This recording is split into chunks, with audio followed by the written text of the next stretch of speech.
Sorry, what is your name? My name is James Vair. And what is your hometown? I'm originally from Seattle, but all of my adult life has been here in Spokane. Okay, and what would you consider your home parish? I would say Our Lady of Lourdes. Okay. And what seminary do you currently attend? I'm attending St. Patrick's Seminary in Menlo Park. Where did you go to college before entering seminary with the diocese? I graduated from Gonzaga University in 2019. What did you study there? I studied cultural psychology with an emphasis on research. And did you have any life between graduation and entering seminary? And if so, what did that look like? Yeah, I did. After graduating from Gonzaga, I went to Taiwan and lived there for about a year, teaching English in a public elementary school. What is your favorite hobby and why? Probably my most unique hobby is sewing. I'll make my pants, my shirts, my cassock even. A lot of people have been coming to me to fix their clothes too, so it's very useful. Solid. How did you get into that? YouTube. Just a random video of how to make a shirt came up and I was like, I'm curious. Looked into it, didn't look too hard, so I started doing it. Awesome. What is your favorite book and why? I would say my absolute favorite book is Love and Responsibility, and it's written by Pope St. John Paul II before he was Pope. It's probably the most concise and descriptive book on what love is. How about your favorite film and why? It's hard to choose a film. There's so many good films out there that I've seen, but then I don't watch enough films to really have it fresh in my memory, so I'm going to cheat a little bit. I really like the movie The Cardinal.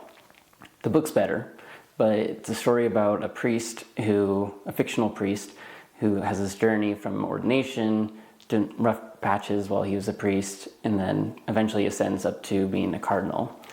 But in both the movie and the book, it brings up a lot of moral issues and important questions for discernment. So I found it very spiritually fulfilling to watch it. It's also a very beautiful movie. Strongly recommend. Great. How about your favorite music artist and why? I'm going to use a classical musical piece that has really moved me. I heard it first here at the Spokane Symphony. It's by a Czech artist, Bedřich Smetana, and it's called the Maldo River. It's a beautiful piece, and it follows this river that's important to ancient Bohemia, current day Czech Republic. It starts out with a couple flutes, and then as the river gets larger and larger, you hear the water running, passes by a small little Bohemian town, goes through some rapids, and eventually comes around the corner to the beautiful Prague with this glorious castle.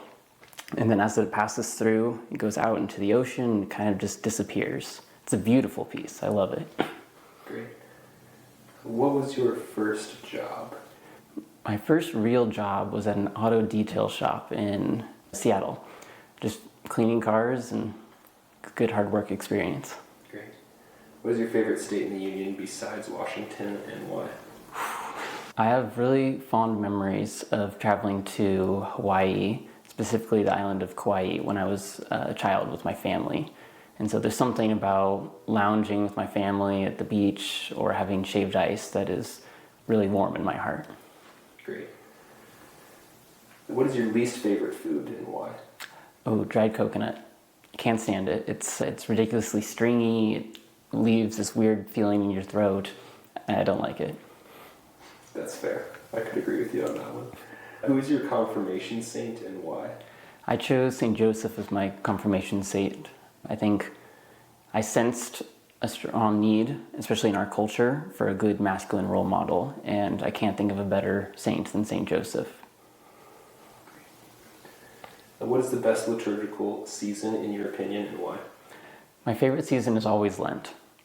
There's something about fasting that is so spiritually fulfilling, especially when we're prohibited from saying the word Alleluia in the liturgy. It builds up this really intense longing and waiting for the arrival of Christ. And then as soon as that Alleluia is sung at the Easter Vigil, you're just filled with joy. Who has been one of the most influential people in your life in general? I'm going to say both my parents, because both of them have a very strong Christian life, and they taught me how to pray, how to love the Bible. We always went to church on Sundays, And yeah, that's just created a solid foundation that my whole Christian faith relies on. Great. And who's been influential in your vocational journey thus far? A lot of priests have been. A lot of people have been. But I think, to name a few, Father Connell, Father Tracy, and Father Gaines have all been very influential in their own unique ways. But they've shown me different models of the priesthood and helped me see myself as a priest in the future. And what has been one of your favorite or best experiences in the seminary thus far? Well, my first year of seminary has been just a prayer year. We don't have many classes or heavy academic load. And so one of the way my class decided to bond was having bonfires just about every single night. So our whole class would go down. We have a ton of fallen trees on the campus and chop them up, throw them in the fire pit, and have a big fire, a couple hours, almost every night.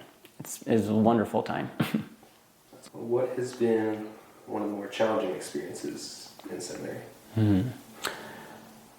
Spokane has really become my home, and I've had so many great connections with all the other young adults here in Spokane. To be uproot, taken far away, and then also for the first year not have my phone, so it's much more difficult to keep in touch with my friends. That's probably been the hardest. I think my heart was longing a lot for all of my friends here in Spokane. And what are you looking forward to in the next year of seminary? Yeah. Well, if my answers haven't really given this away yet, I'm a big nerd. And so the next 2 years, I'll be going into philosophy. And I love studying. I love reading. I love academic environment. And so to be able to dive back into that, especially with a really dense philosophy, I'm thrilled. Great. And final question. What has been a moment that you've encountered Jesus in this last year of seminary? I've had much more profound encounters with Jesus in Holy Eucharist. This entire year, we don't have our phones, and we do a lot of silent retreats as well, and so we're just exposed more to more silence and more contemplation. And I'm experiencing more frequently now, when I receive Holy Communion, there's this deep, silent, intimate bond with Jesus, and I know He's always around, and that expands beyond Mass into other parts of my day where I can sense that same feeling outside.